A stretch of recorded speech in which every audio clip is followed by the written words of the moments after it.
In today's video, I'm going to be talking about why it's important to have friends in your life. And, many of us have been in positions where we feel like, we don't need friends or I can't be bothered with my friends no more. But really and truly, whether you want to admit it or not, people are extremely important in our lives. What do I mean by this? In the book Conversations by God, they talk about this whole concept of a divine dichotomy.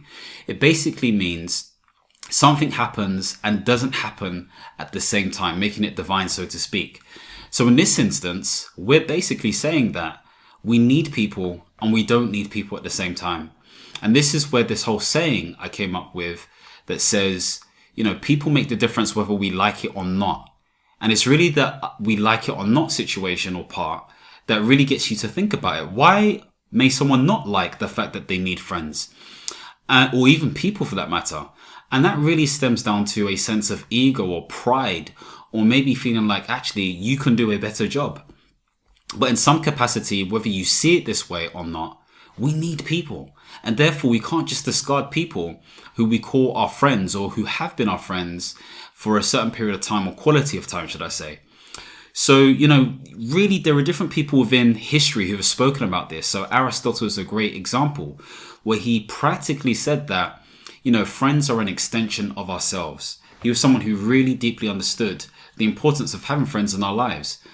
And so this is me saying that if you're in a space where you feel like you haven't really got the right type of people around you, it's not just to say, go out and find new people.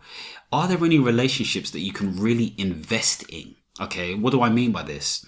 Have you been checking up to see how people are? Have you really been responsive in order, for people to want to engage with you?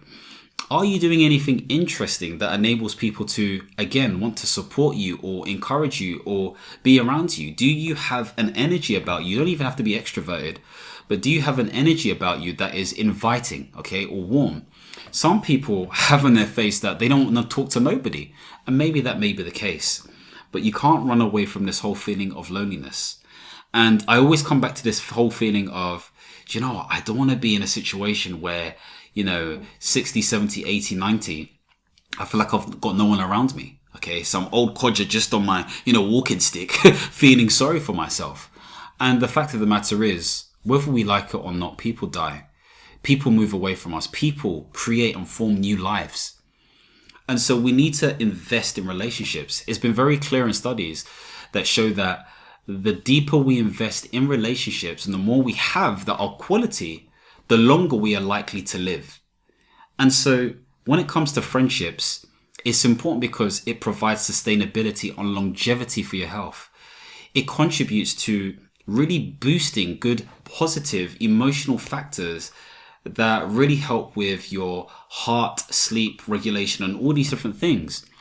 It contributes to you having a social life. It gives you an opportunity for you to have something different. Now, of course, friends also have another flip side to it where they can encourage you to or influence you to do things that are not aligned to you. Sometimes they may be thinking of self and therefore not really thinking of your best interests. Sometimes you want your friend to be more present, okay? And they're just not for whatever reason. And so this is where friendships require a working relationship in order for you to both move towards a goal that enables you to have a valued relationship, okay? So for me, I've spoken about friendship before, so you can check out this video. But really and truly, I talk about these different factors and attributes that I believe one should have as a friend. This includes things such as proactiveness. So really making an effort. I feel like if you don't make an effort, it's kind of like, what's the point? Now, you making an effort could vary from person to person or place and space. But you have to make me feel like, you want to be my friend, okay? Some people have a working relationship where sometimes they don't speak for months and they may even meet once a year, and that's okay for that friendship. But there are other friendships where it's like, no, this is not how it's supposed to be, whatever supposed to be is. So sometimes you may need to talk about that, but you have to recognize the different sort of characteristics that you have and they have as a friend.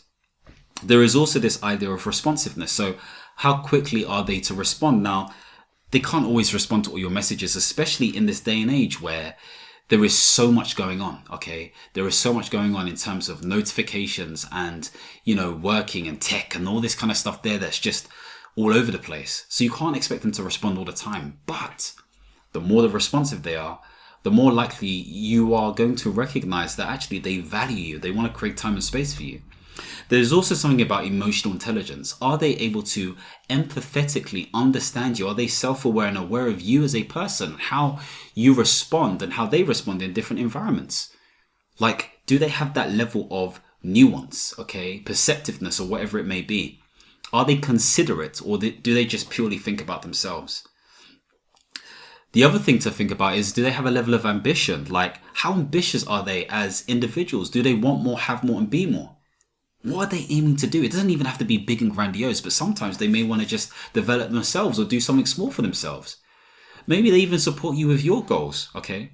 What is their level of ambition? Is there a level of loyalty? Okay, are they loyal to you as a person? This could mean so many different things, but do they remain consistent? I think loyalty comes up and trust comes up in consistency. Are they just using you because they want something from you, whether that's in the short term, mid-term or long term, or do they actually have a loyalty to you? Now, no one has to do anything for you because they have to do it for you because they've been doing it for a long time or whatever, but they need to be able to demonstrate this. This is a big one for me personally, because that consistency highlights integrity, and that integrity shows that you are lying to a sense of authenticity and genuineness and sincerity that makes me want to trust you, because you've become vulnerable and you've been consistent with that, okay? Not for me to attack you, but for me to trust you, and that's how we build rapport. And so, of course, you need to know when you need to sort of like back off a little bit as well. You don't want to smother your friends, but friends are very important. They are extended versions of yourself. They are a form of family. And take them more seriously, man, because it's going to matter later on in life. It's going to matter. You don't want to be that person who's just struggling to even get into a space of joy, happiness, or being social, or whatever it may be, because you don't have enough friends around you. You don't need to have big groups of friends. I used to be in a space where I was like, I really wish I had a band of brothers or whatever it may be. And I've been able to form that slowly but surely. But I'm happy with my friends, because they understand what I'm like as a person. I understand them. I'd like to think that anyway, okay? So this is really a gratitude video to really highlight the importance of friends. Now, I'd love to know, what attributes do you look for in friendship? So comment below. So what attributes do you look for in friendship, okay? Now, if you would like to learn more about how you can develop as a person and form deeper, meaningful relationships, but also improve different areas of your life, click in the link below to check out a free webinar that talks about how you can become a high performance individual, where I talk about my framework. So make sure you click the link in my description below so you can learn more about it. If you like videos like this, don't forget to subscribe and hit the notification bell. And as always, my friends, understand, reach, and expand. Peace.